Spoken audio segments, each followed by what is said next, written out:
intend to be on this call but cannot, or on the Zoom program but cannot actually get in because it's full. There is a YouTube live version flying out there, so we have people joining us on YouTube also. Because we're going to have such a large group, if you could keep your mics muted, as well as at some point in time, you feel free to keep your video on, but you may switch your video off because that may help other people continue to be able to get the feed out as best that we can. The chat is going to be over to the bottom right or to the bottom on the right. If you have a question about chatting, then you can, or if you have a question, just put it in the chat. Those of you that are joining us on YouTube, you have a chat also. I have several moderators that are here. Some are inside Zoom and some are out on YouTube Live. And so we have Addie, Jenny, Tracy, Heather, Sarah may come in, that are all helping with that. They'll be answering some questions in the chat room, as well as helping me determine or letting people in as well as other things. For those of you that are actually joining me in Zoom, at the bottom of if you click on your toolbar, you have a manage participants, or maybe it just says participants. If you click on that, a screen should pop up to your right or to your left that shows all the people that are in on this Zoom room. And you, at the bottom of that, you should have some nonverbal feedback. So you have a yes button, a no button, and along some other things. If you could give me a thumbs up in that portion to let me know that you can hear me well enough and that you can react to some of the, or to the nonverbal stuff, that'd be appreciated.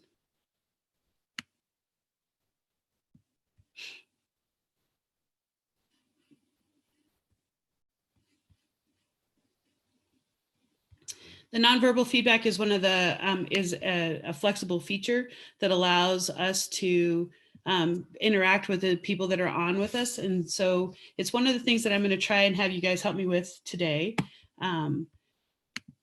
We're going to go ahead and clear all the feedback. So thank you for that, for everybody for finding that.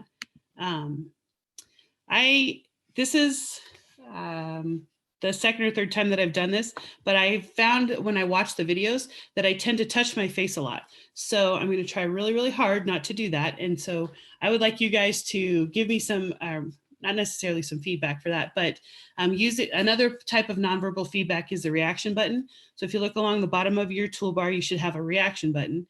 If you click on that, you have the thumbs up or the clapping hands. So if you see me touch my face, you can give me some nonverbal feedback, and I will try to remember not to do that by either giving me a thumbs up or a clapping hands. Either one would let me know that I have broken my unwritten rule of not touching my face, because it is COVID situations. I'm going to now switch over to, I'm going to share my screen. And so when I share my screen, what you will see happen, we have 100 participants now in our actual Zoom room, which means that we have everybody else. So if you have friends that are texting you or people that are not in here, because we can only have 100 participants total. So if you have other people that want to come to this, it is being live streamed. It is being streamed live on YouTube. And that is in the chat room, the feed for that. And there are moderators out there and moderators in here also. So when I go to share the screen, what you're going to see happen is that your screen's going to change, and your toolbar is going to go up to the top of your toolbar, hopefully.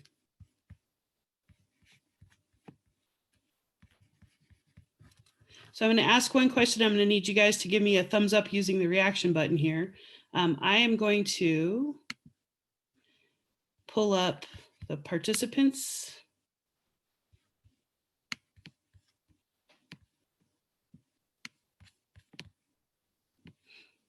Whoa.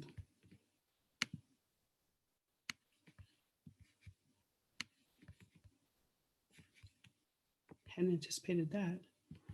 And the chat room. Can you see that on the screen where you're at?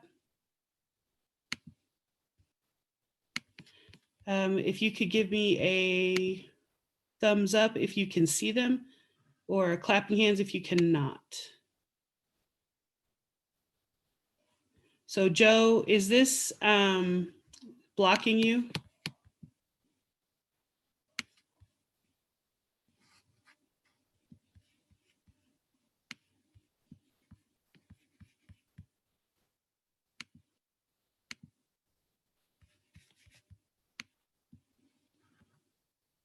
Denise, it's not blocking us today.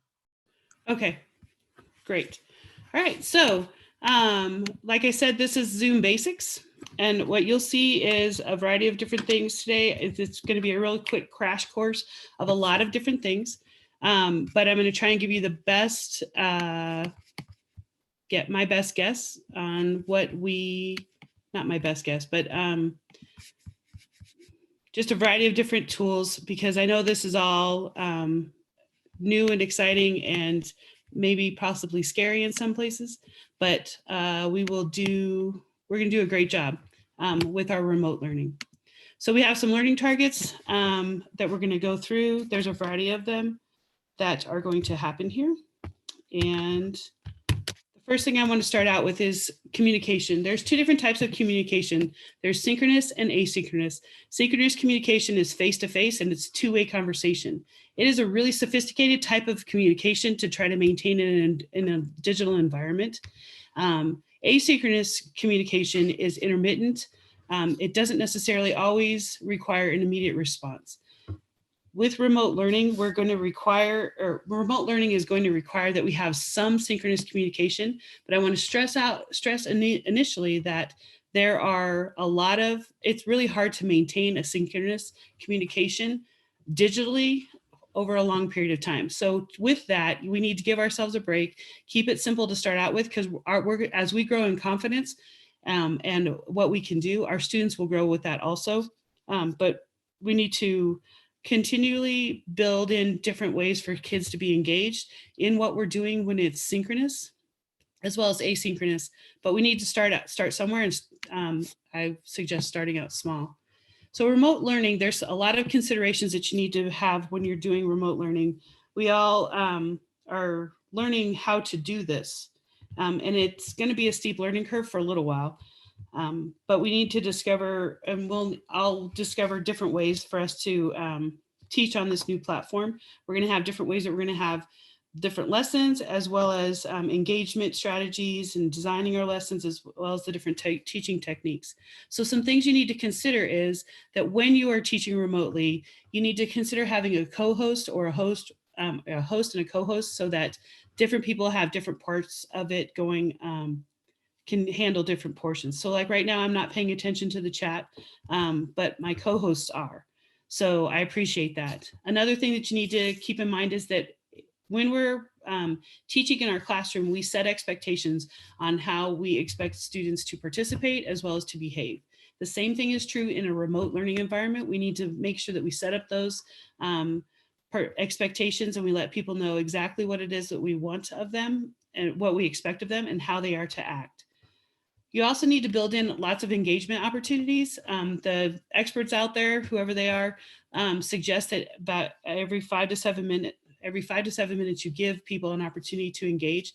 That's not going to really happen on this Zoom call because we have so many people here. But when you are working with your students, you need to consider the different ways that you can engage your students. And some of the ways that you can do that in Zoom is by having students raise their hand. There's other nonverbal feedback.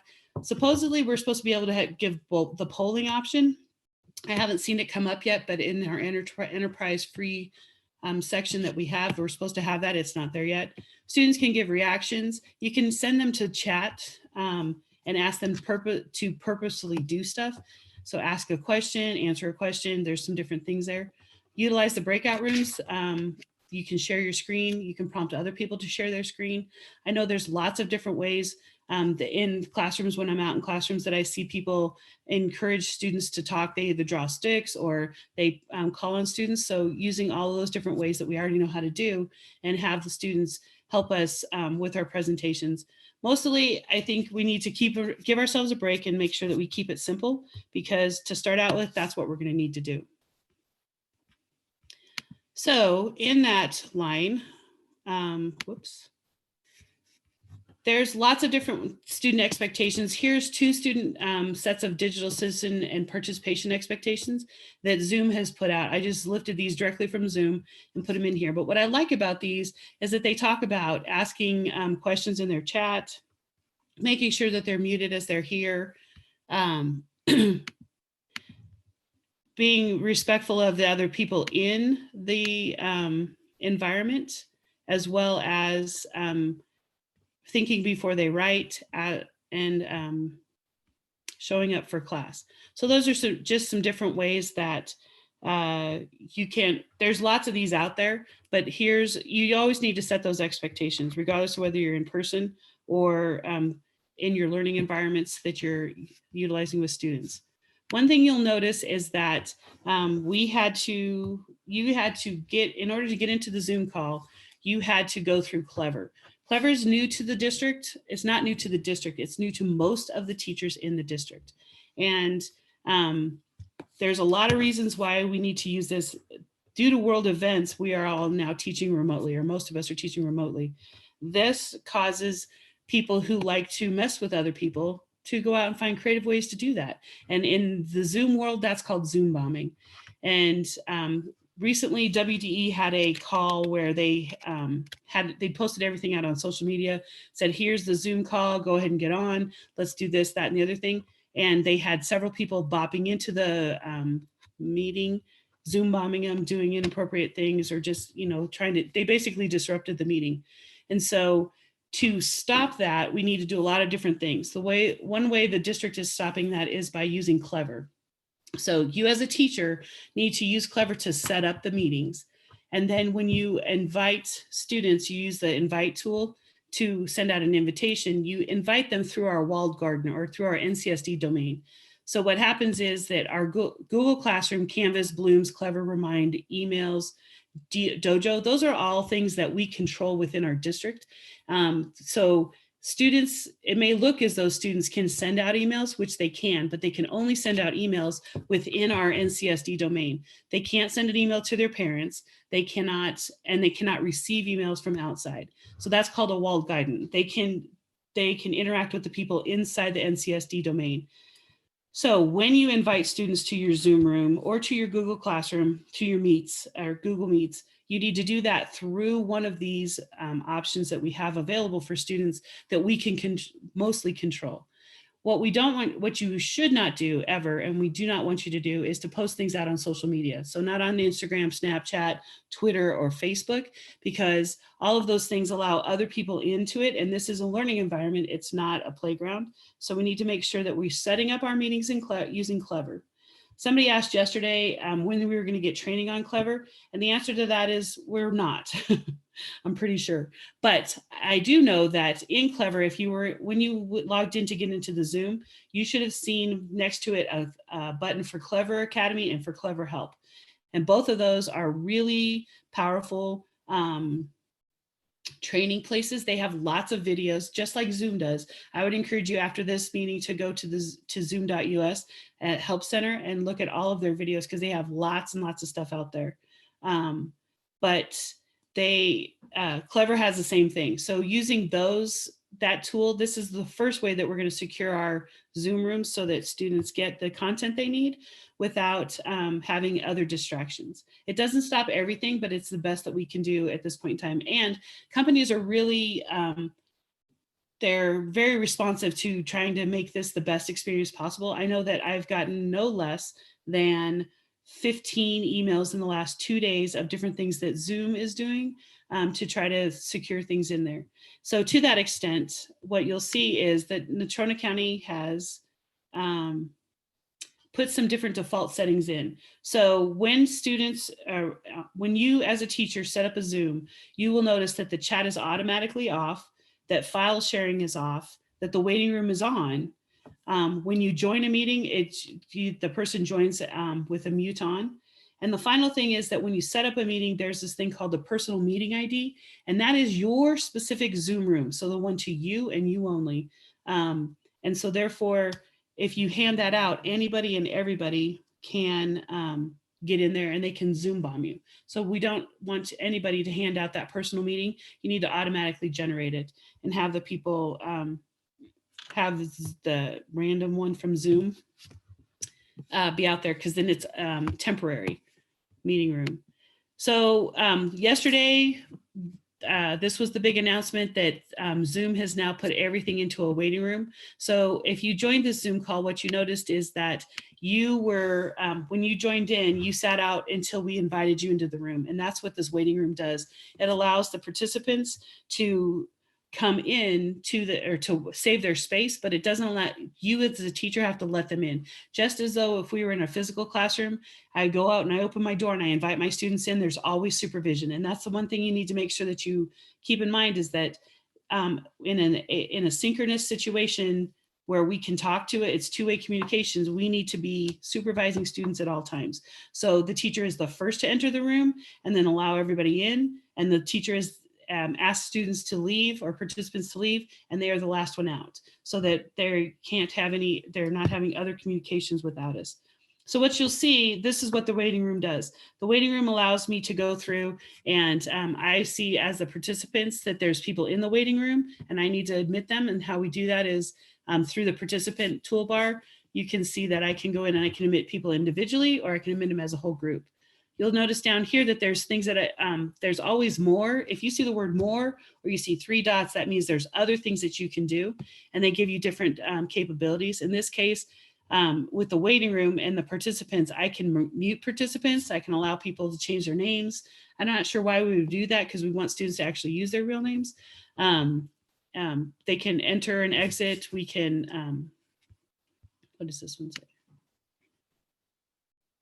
Determine who's in there. We can turn the waiting room on or off. And then there's this lock feature. They're suggesting more and more that you lock the meeting after everybody has entered. So what that would mean is that when I've got my entire class in there, I lock the meeting, nobody else can then enter my meeting. They can't request, they can't do anything. They're just simply in the meeting. The only con I see with that is that once you lock the meeting, people, if you have to remove them for one reason or another, then they cannot come back into the meeting. They're out of the meeting for the rest of that time period. All right, so as a participant, you have a toolbar. Your toolbar looks something like this at the bottom until I share the screen. When I share the screen, your toolbar slides up to the top, and that causes then you have different things that go there. But if we were to look at this toolbar from left to right, there's the invite button, the participants button, the screen share, the chat, record, and the reactions. Oh, I forgot to tell you guys that this is being recorded in 2 different places. But the invite button, I'm not really sure how that works for participants, because I've tried it with different people and I've gotten different reactions. What I understand it's supposed to do is that students can click on that and invite anybody within their community, so within NCSD, to join into the Zoom. What I found is that when they do that, it doesn't actually do anything. It doesn't send anybody anything out, but it does have their stuff there.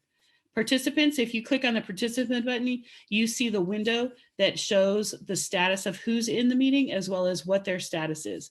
So whether their mic's on or off, whether their camera's on or off, and what kind of reaction that they're giving non-verbally to us as it's out there. As a moderator, I can clear everybody's stuff. As a participant, you cannot. You can just see things. And then sharing screen. As a teacher, as a moderator, I can share the screen with everybody. I can also give permission for other people in my Zoom room to share their screen with me. You can initiate that sharing, like a student could initiate that sharing coming in, but they cannot take over unless I allow them to take over. They also have a chat situation that goes on. So the chat room is automatically off. And if you as a teacher go in the settings and you turn the chat on, then you have some different options for that allows students to chat with either you, just the co-host and host, or to the group as a whole. Recording, students cannot record. They can, or actually that's not true. They can record. I as the host have to give them that opportunity. They have, when they press that button, it basically sends a request to me, the host, and or any of the co-hosts, and says, can the student record this? And we have to give them permission to do that. And then the reactions button is just a real quick nonverbal feedback as we go through here. The toolbar for participants changes when I go to a shared screen. So when I share my screen, what you guys will see is that your screen went up to the top and it says something like you're viewing this screen and you have some view options. If you click on that view options, whoops, sorry about that. What you'll see is that you can fit it to the window. I tend to tell students to put it side by side because that puts the presentation to the left and the pictures of the people and your chat and all that stuff to the right. So it's kind of a nice little feature to be able to put that over there. And then you can also, they can request to present or to control the screen. They can also annotate. So annotation is kind of an interesting little thing. We're going to talk about this button a little bit later, but with the annotation, students can annotate on the screen, and that goes back to my student expectations. If I expect students not to annotate, then I need to teach them that that is not appropriate. They would just stand up in my regular classroom, walk up to the board and start writing on it without my permission or without my encouragement. And the same thing is true here. So however you're going to do that, you need to make sure that you talk to students about that. So I'm going to pause here for a second, and because I see that there's lots and lots of questions out there. And so I'm going to pause here and try to take a real quick look at any of the questions. And if the co-hosts have something I need to address specifically, please let me know. Denise, we have two really good questions. One of them is from your Zoom class. It's from Kayla. So do students also need to access Zoom through Clever, or is it sufficient for just the teacher to go through Clever for protections? And then we have one from YouTube when you're done. Okay, that's a great question. And I'm sorry, I was supposed to say that. So what happens is when you as the teacher set up the Zoom, you set it up through Clever, that puts it behind that walled garden. When you send it out to them, you give it to them in Google Classroom or Bloom's or Dojo or however you're going to get them that information saying this is where we need to be. Not on social media though, but in our walled gardens. What the students will do is then they will just click on it there and they will take them into, the protection is in place because you as the teacher set it up in Clever. There are directions on that sheet, on that one slide of how to actually set it up in Clever for our K2 kids, because I know that that's a concern. How do we make this easy for students? It's a kind of a long process to set it up, in meaning that it took me 15 minutes. It wasn't hard. It just took, it was a lot of steps, but then it put in Clever when because your students could then log into Clever if that's something that you use. It was actually just a button that they could push and it brought them right to, it was like a shortcut link to it. Great, thank you. And then on the YouTube side, we have a question from Jana that is a really good one for everyone. So if you lock the meeting, if a participant loses their connection or if it freezes, they can't get back in. Is that correct? That is true. And the same thing is true if I remove them. So connection is one of our, that's why the synchronous is so hard to maintain digitally, because we can't guarantee the connection. And we also can't get a synchronous conversation is dependent on a couple of things. It's dependent on the student's skill, the student's motivation to do what they need to do. But it's also dependent, very dependent on the teacher, the parent. The parent's ability to give the time to support their student at this. And it could actually depend on that person's skill. But all of that is dependent upon whether or not they have the connection and the ability to maintain it. So the way I would get around that is I lock the room, and because you're not going to have a class of 100, you're going to have, well, maybe you might, but I wouldn't imagine that you would have a class of 100, but you're going to have a small class. So you're going to be paying attention to that. If you lock the room and the kid gets kicked out, you can unlock the room and let them back in. It's just not, because it's really quickly flips on and off. Okay, any other questions? Let's see. Sarah has a really good question. I teach deaf or hard of hearing students. Does Zoom offer closed captioning for meeting, and where do I find it? Great one for everybody. That is a great one. And when I get to the teacher tools, I will talk about that briefly, or it is on the teacher tools or on the host tools, I guess they are. It's on the host tools. There is a closed captioning thing. I'll show you where that's at. I haven't been as successful with that as I would like to be, because there's three options. There's a third-party option, which I haven't been able to successfully connect to. And that could be because I don't have enough knowledge to do that. But the other two options are you as the host can type in the closed captioning, or you assign that to a co-host, which would be a student or another teacher, and they type it in. And so I tried that with my nieces when I was playing around with different things. And my niece commented that she felt she was a fairly good typist. She can type, like 70 words per minute. We tested it after the fact. I had her do a little typing test, and she wasn't able to keep up with me typing, or keep up with me as to what was being said. And so the option is out there, but I don't know enough about it to be able to do it successfully at this point in time. Okay, so I'm going to take you guys on to, was there any other questions? I was just trying to scroll through quickly. Not at this point. Okay. And real quick, everyone, Jenny and I and everybody that is a moderator is capturing all the questions, and there'll be an FAQ at the end of the presentation later on today. So I've been trying to message people to not clog up our chat privately, but anyways, we will definitely get your questions answered. Thank you very much. All right, so going on to the toolbar for the host, what I see when I am presenting is this toolbar. What you'll notice is the same toolbar except for 3 extra buttons for these students as the participant. And so we're going to go to it from left to right. Again, the invites work a little differently for the host. I can go in here and invite somebody specifically from here, and it should actually work. Then I can go to my manage participants. So manage participants is my next button. And there's a lot of different things that happen here. So when I click on manage participants on my screen, that's why I asked that at the very beginning, it comes up and it should be a floating toolbar. So it floats and it doesn't actually show up on my screen. So I see it over here. I can see that there are people there. So if I asked everybody to press the yes button on the nonverbal, it would pop up over here and I would see that in my status. So what I can see is who's in my meeting. I can also see, whoops, I apologize. I can see whether or not their mic is on or off. I can mute the whole group and keep them muted. There's under the more button, there's a thing that allows me to permanently mute people and take away their ability to unmute it. And then it also has the video status. This is in a synchronous situation on most occasions when you have a smaller group than 100 people.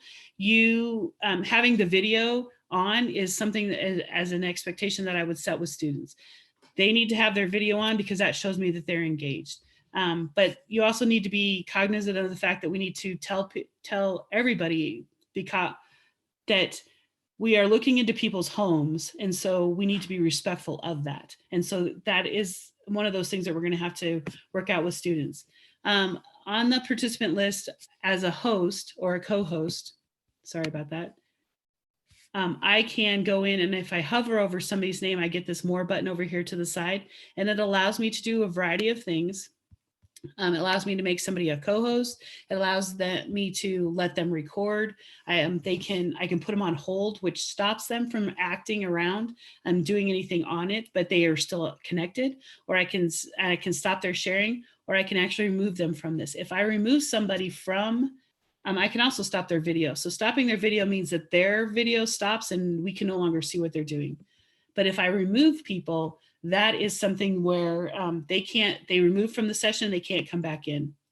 So a lot of times when you're dealing with students in person and they're misbehaving, it's a private conversation. In this forum, I don't have the opportunity to have a private conversation with them right now. So I would put them on hold, or I stop their video, stop their sharing, stop them from doing what they're doing. And then I didn't need to follow up with a private conversation later so that they can join the group. Some other things that you can do when you're managing the participants is that you can watch for the nonverbal feedback. So when somebody does have nonverbal feedback, it'll pop up over here. We can mute them or unmute them. I can lock the meeting so that no new participants can come in.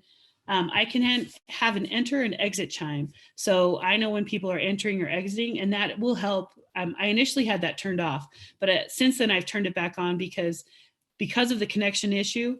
When people leave, especially if I were to lock the meeting, it would chime to say something is different, something has happened, and cue me to look up to the top of where my participant thing is to see what happened with that. It also, when the people raise their hand, because if you raise your hand, it puts a number down here that says how many people have their hand raised, so that I can, as a moderator or co-host or the host, go down and ask those people specific questions. But it also chings for that so that I know that, oh, there's something going on here, so that it cues me to that. The allowing students to rename themselves, that doesn't make any sense to me as to why you would do that, but it's not recommended that you let people do that. But again, I want to point out the fact that if you have 3 dots or the word more, the clicking on that gives you lots of options.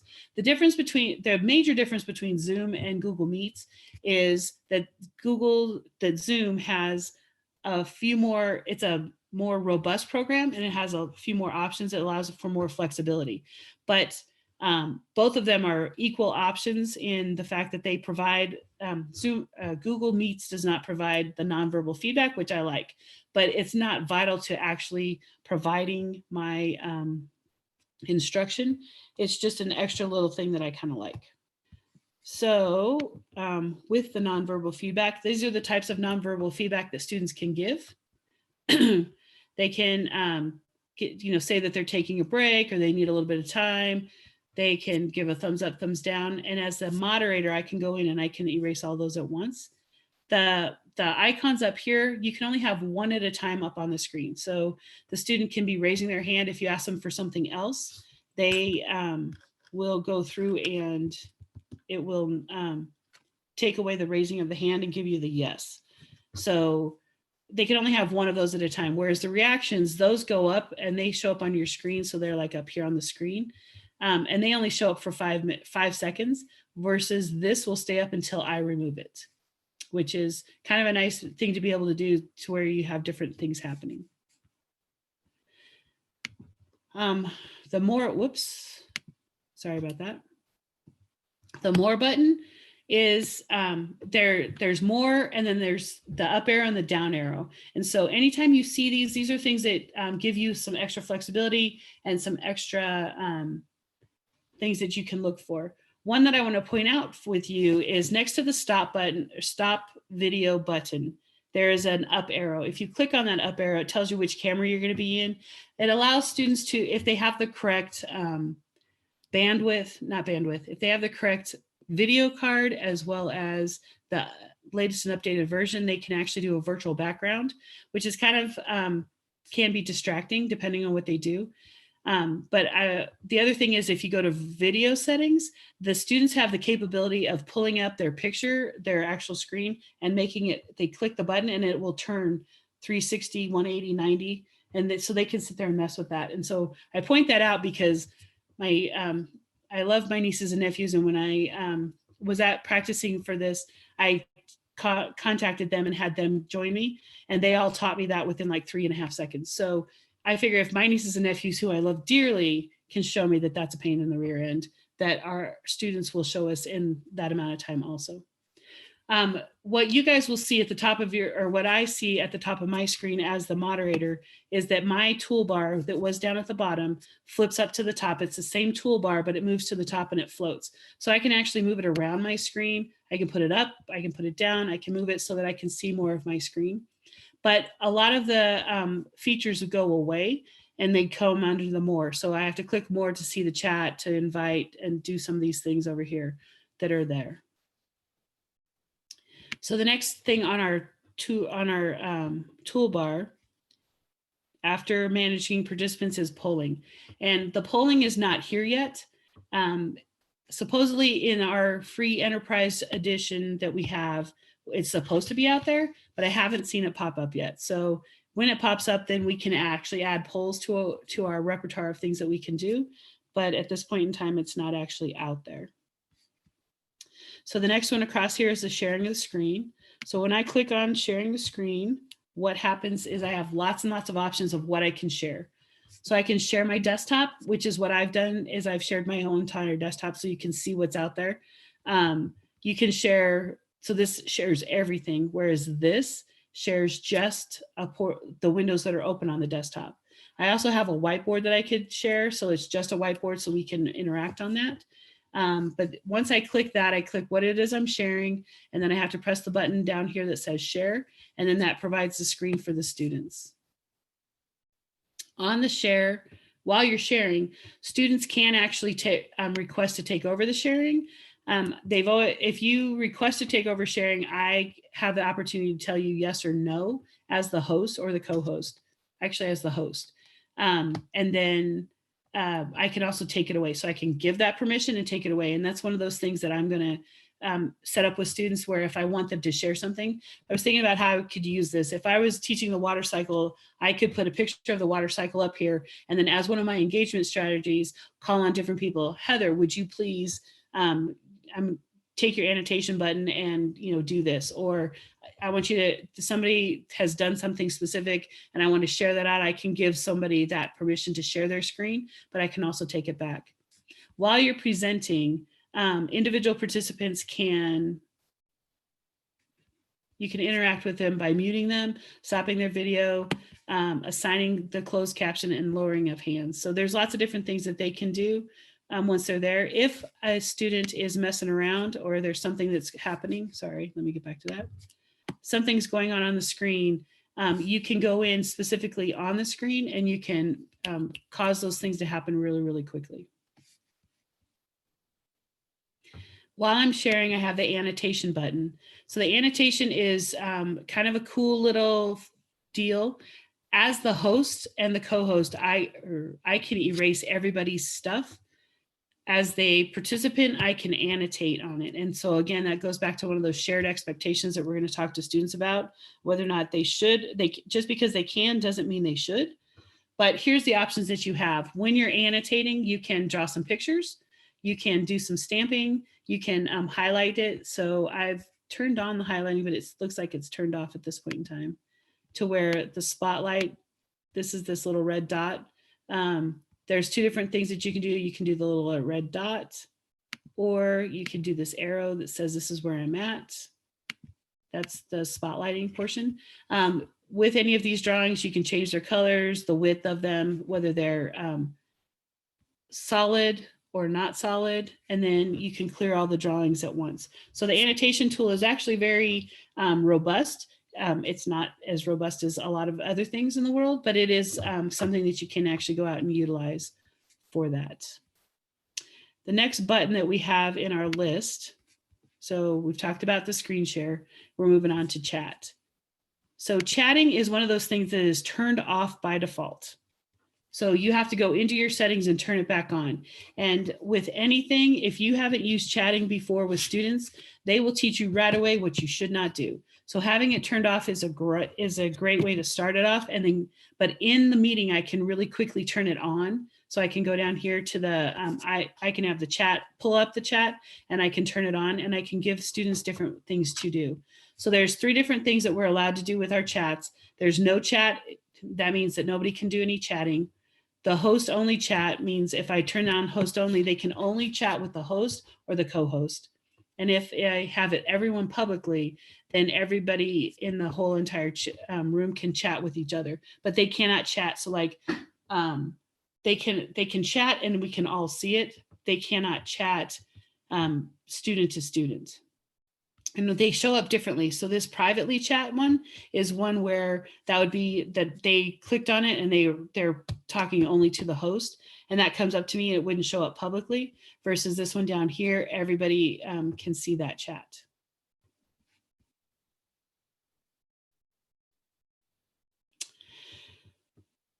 Chatting, the other thing I wanted to tell you about chatting is that later on, we're going to talk real briefly about breakout rooms. The breakout rooms in the chat there you can put a chat in a breakout room. The problem I've seen with that is that I, as the moderator or as the host, cannot see what happened in that chat room, I don't have any access to the chats in the breakout rooms. So before I send people out to breakout rooms, I will turn off the chat and say no one, so they have to physically talk to them. They can be working on a document or something together through Google, but they have to actually have a conversation. They're not having a chat that I can't read or be a part of. The next thing on our toolbar, I believe, is the record button. The record button is there to, we're actually recording in 2 different places. We're doing it on YouTube for the live stream, as well as recording it so that we can post it later. So the host or the co-host can record from the beginning of the presentation. Other people need to request that capability. But when you record it, it records it to our local machines. And so it'll pop up a window that says, you would need to save this here. And then it'll tell you where it's going to save it. So this is because we have the free version. So what you'll see is when you press the record button, it'll show this in the top right-hand corner that it's recording. And then your record button switches to this. So you can either pause it or you can stop the recording altogether. The second you stop that recording, you get this window, which tells you that the file will be converted when the meeting ends. So it holds that file until the actual meeting ends. When the person who is the host ends the meeting, then it pops up a thing that says it's now converting, and then it gives you the option to save it where it goes. Okay, so I'm going to pause here and see if we have any other questions that popped up with the host tool. There are 2 more tools. Oh, I didn't talk about it real quick. I can talk about that. The closed captioning, like I said, is right. It's the next one over. And I didn't make a slide for this because I was not successful in utilizing it, but it does have those 3 options where the host can be typing the closed captioning in, which I cannot even imagine while I'm sitting up here talking that I could type that fast. Or you can designate somebody else in there to do it. And then there's the third-party capabilities. So are there any other questions about the toolbar at this point in time? We're going to skip the breakout room for a second. Denise, we have some questions. Okay. I have some questions regarding the toolbar, but I also have some other questions. So do you want me to do the toolbar? Sure. Let's go with toolbar first. Okay. Teresa said that she was told that if you have to press another button in order to get the audio when you are pre-recording. And she said, I got a video without voice. How do we make sure our voices come across pre-recorded videos?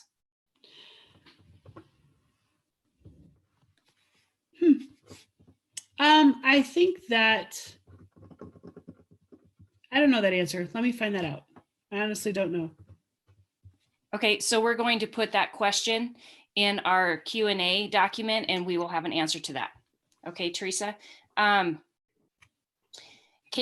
said, if you forget to click stop recording at the end of the meeting and leave, will it still save the recording? That's another great question. I don't know, but my suspicion is yes, because when you end the meeting, it's going to stop the recording for you and it's going to pop that up. But I honestly don't know the answer. Again, that's something we're going to have to double check. Okay, so we'll put that in the document. Uh-huh. This is from Sarah. If students are having poor internet issues, are there specific settings the students or parents can use to improve or help with that? Let me check one thing while.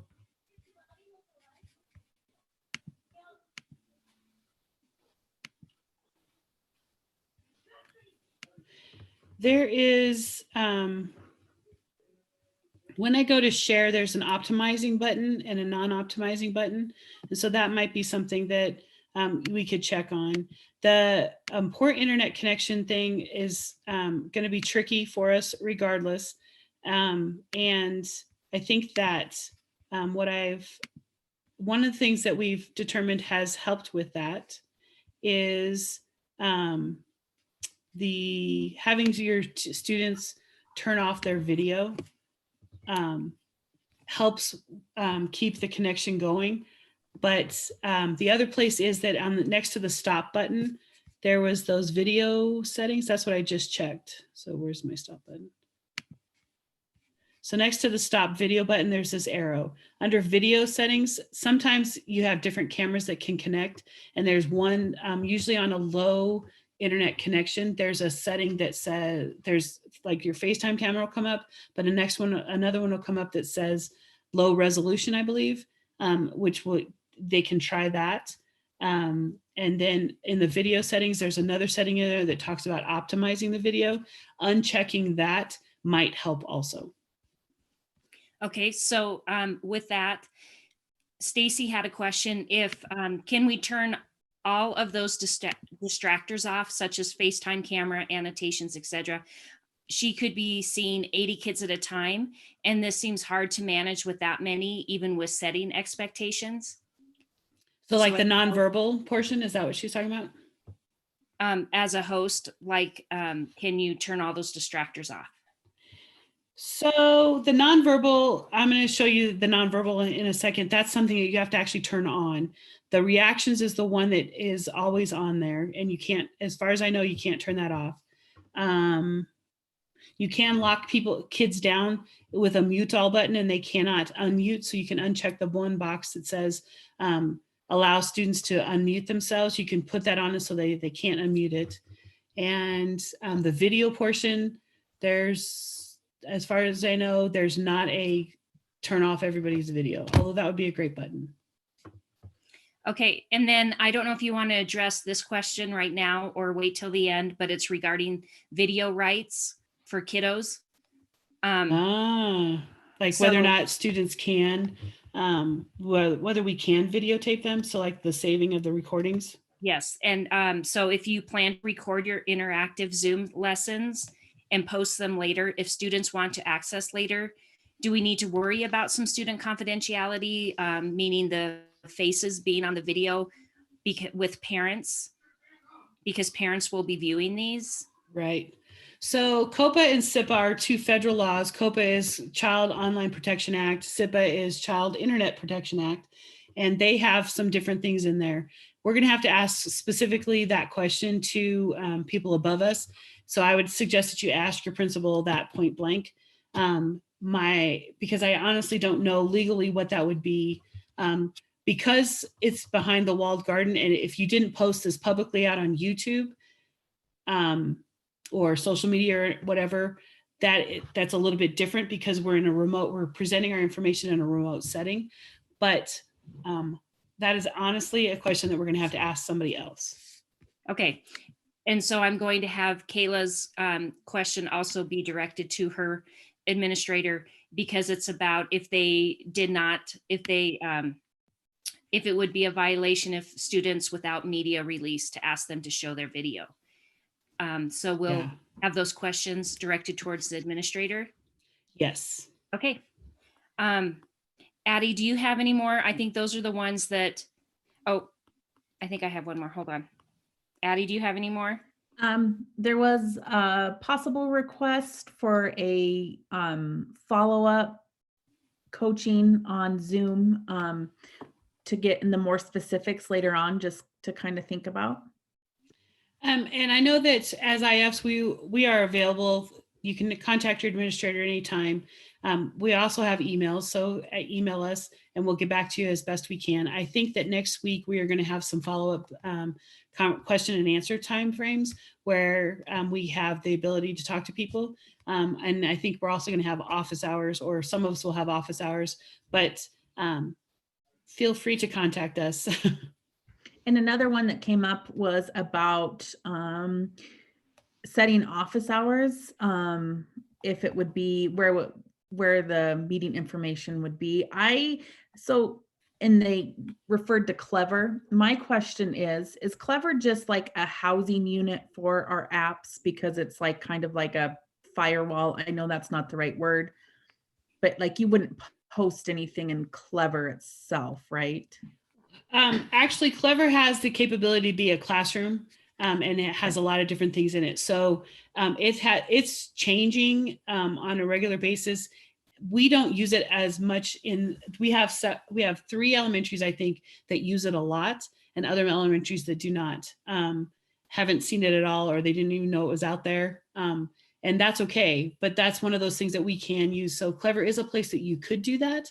You can also do it in Google Classroom. So those office hours, if I were using Google Classroom, I would set up my Zoom in Clever, through Clever, and then the invitation portion I would post in Google Classroom and say, this is how you get to me at this point in time.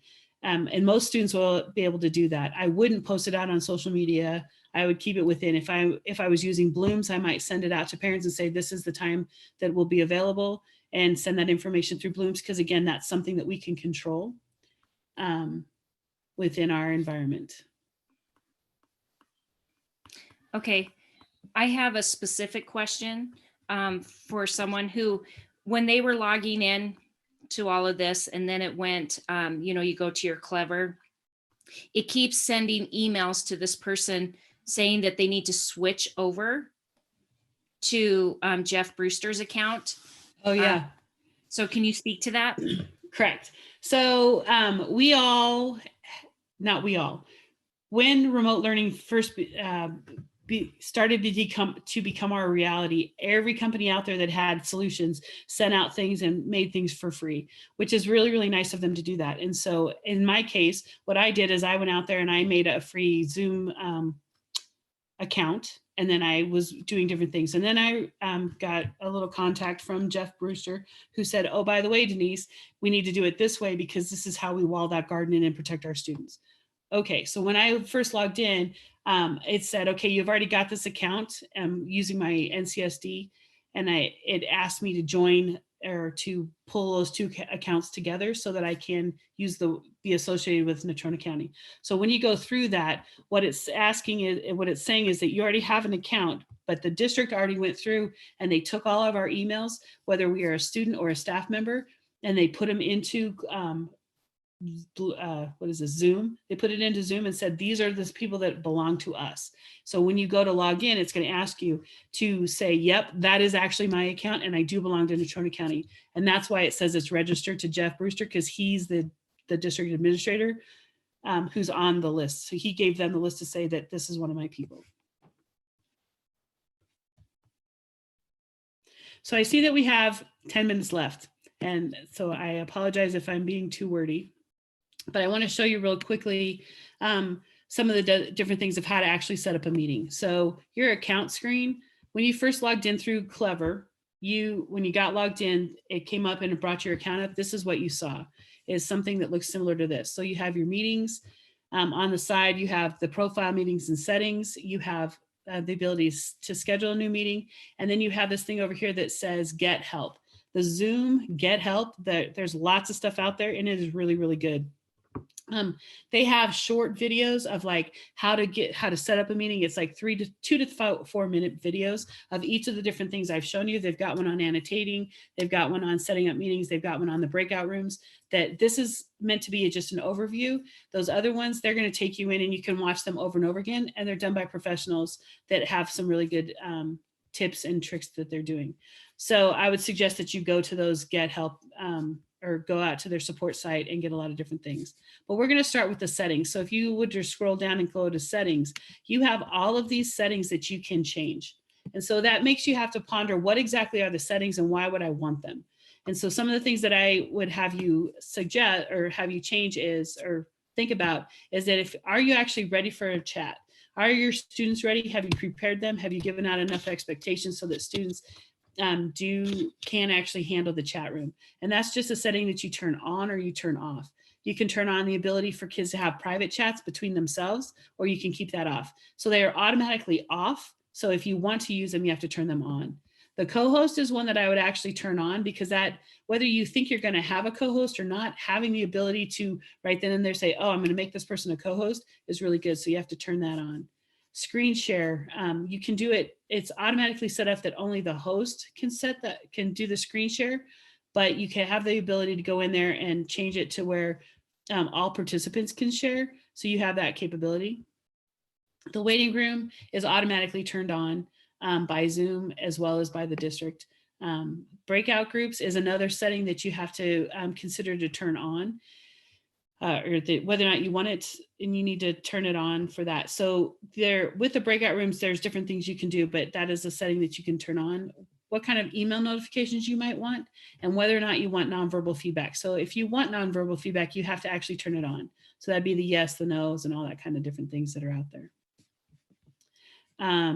When you go back from there, so then if you were to go back from the settings and you click on meetings, the next thing you're going to do is talk about scheduling a meeting.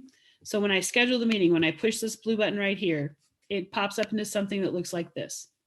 And so it's got a lot of different things in it, but what I'm going to do is I have to go in and I have to, type in what the name of my meeting is, give it a real quick description, determine the date and time that I'm going to do, and what the duration is. Now, normally Zooms are only allowed to be 40 minutes long, but they have lifted that restriction until May 30th, I believe, that it can be, I think it's like 4 or 5 hours. Otherwise, that's a paid feature.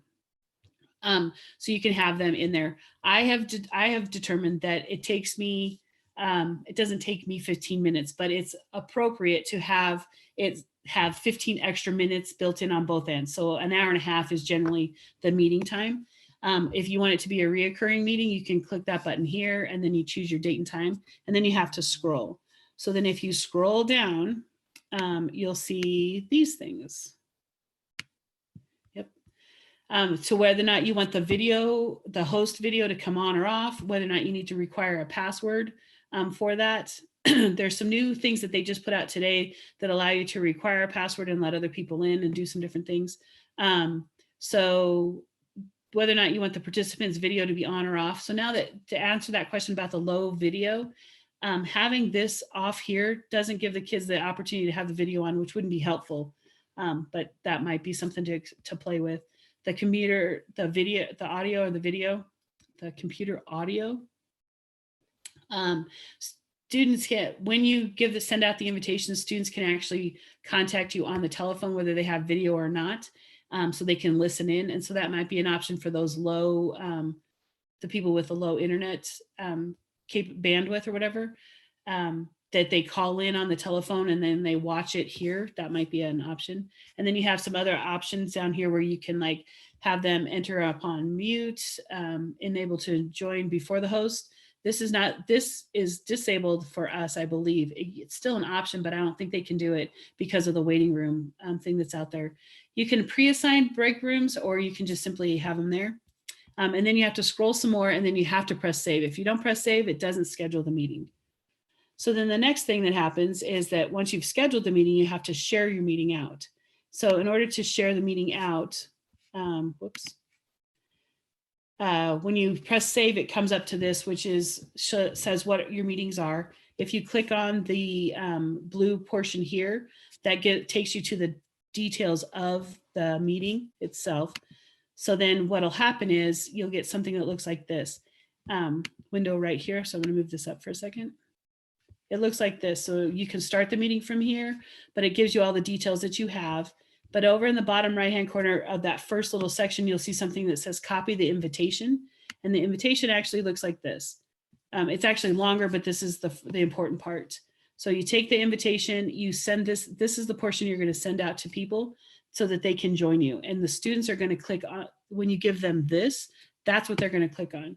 And that's how they're going to join us. They don't need to have Zoom. It's going to, if they're on a Chromebook, it's going to, it's a web browser, it's web-based or browser-based. And so it's going to, it may ask them to add a extension, but everything's going to be right there for them. If they're on an iPad, they do have to have the app.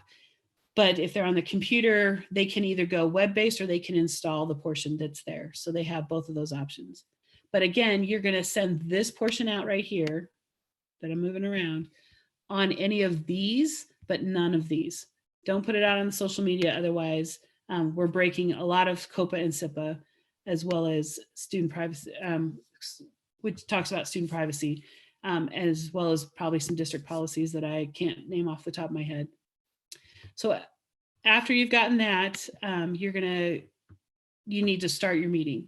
And so like I said in the first one, in the details, you can press start meeting there, or you can on the main, on the screen that your account screen, you can press the word start. And that allows you to start the meeting up and let people in with everything that's going on. Are there any questions about that? That was really, really quick. So I'm going to blaze ahead because we don't have very many minutes left, and I didn't get to talk about break rooms. Break rooms allow you to do small groups, and that's the last button on our toolbar is the break room button. But what it does is you can do before the meeting or live during the meeting. You can set up break rooms. You can have it set up automatically for you, or you can manually set them up. And as the host or the co-host, you get to slide between those meetings so that you can be in there. And the one thing I would do is turn off the chat before I got there. But it's pretty simple. You click on the button and it will say, okay, you've got 300 participants or 100 participants. How would you like them to break them up? And you get to choose how many rooms you want to put them into. Do you want to decide specifically who's going to be in those rooms, or you want to do it automatically? You press this button and it sets up the break rooms and then assigns. Then you press a different button like down here and say, open all the break rooms, and it puts people automatically in those break rooms. And once I can see who's in the break rooms, and I can move people around if I want to. And then there's some settings over here under options that I can go in and I can change this to be like 30 seconds versus a 60-second countdown. And I can choose the time of that. So there's some different options here for you to do that. And so then as a host, you can pop in between the rooms, talk to people. Before you send people out into break rooms, you need to give them a specific thing, set those expectations, tell them you're going to be checking in on them, tell them exactly what you want them to do, and get in and out with that. And then you bring them back to the whole group situation.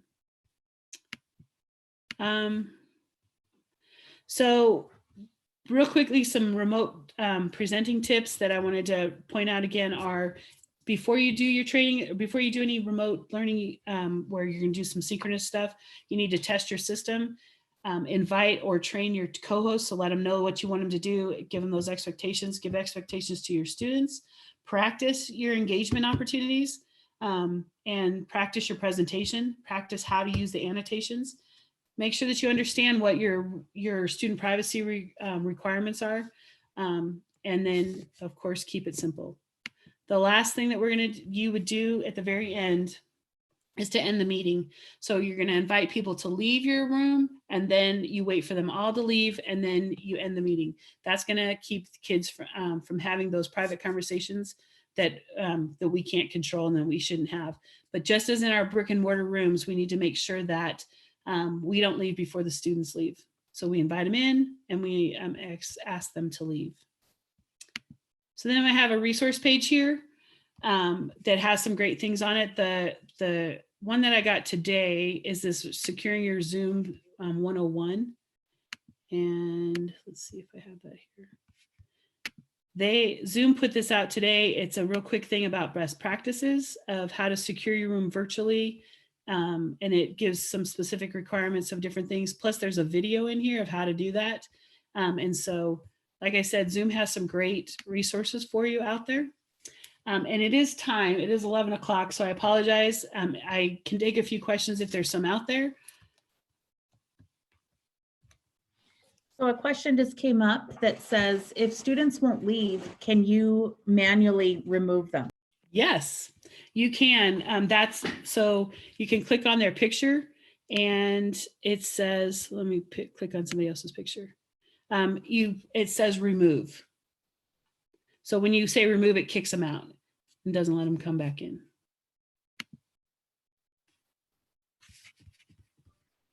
Denise, excuse me, I have a question from a specific participant. So I'm just going to have her stay on and Okay. she can ask it directly.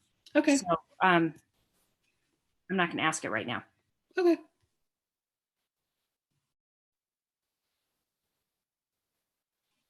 So if you have no further questions, thank you for joining me on Zoom and on YouTube Live. And thank you to my co-hosts, Tracy, Jenny, Addie, Heather, maybe Sarah. I don't know if she showed up or not. I'm sorry, I didn't check the list. If you have any specific questions, you can contact any of the IFs. We can all help you, as well as I'm sure there's people in your buildings that know a little bit about this. And don't forget to go to the Zoom help desk or the Zoom support center because it's really, really well done.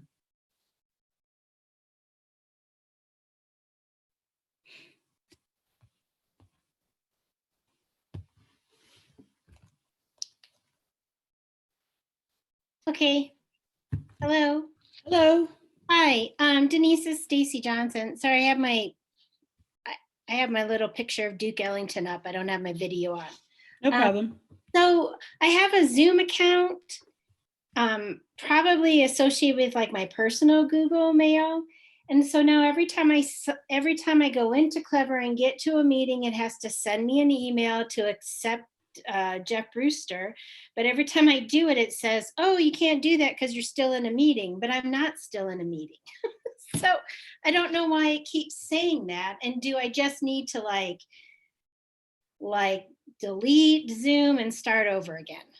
So it's your personal email, like your Denise Miller at home gmail.com, or is it your No, Natrona County one? So when I originally set up Zoom, it was with my personal email. Yeah, my Stacy Johnson at Gmail. So when you logged into Clever, did you log in with your Stacy _Johnson at Natrona Schools, or your Stacy, Yeah. your number, and So- your MyNCSD? Yeah, I did it with my school. Yeah, so I did it with all my school stuff. So, but for some reason, it keeps sending me that email, but Okay. it won't let me switch through the email. But I just want to make sure that since I'm doing it through Clever and I got on here through Clever, then nobody should be able to Zoom bomb me and I must be doing it right. Yes, and I would also probably I'd turn in a work order actually for that, and I would let them know. I would put in there that the email, I would just put that in the work order because they'll get back to that initially. I think for the moment you're probably okay, and I will ask Jeff that question, or I'll put it on his radar to watch for that work order from you. Okay, all right. Okay, that's the only question I had, so. Thank Thanks, you. Denise. Sure. All right.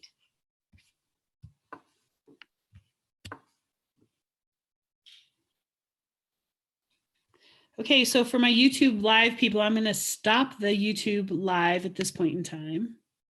I wonder if I can, because I'm going to stop sharing.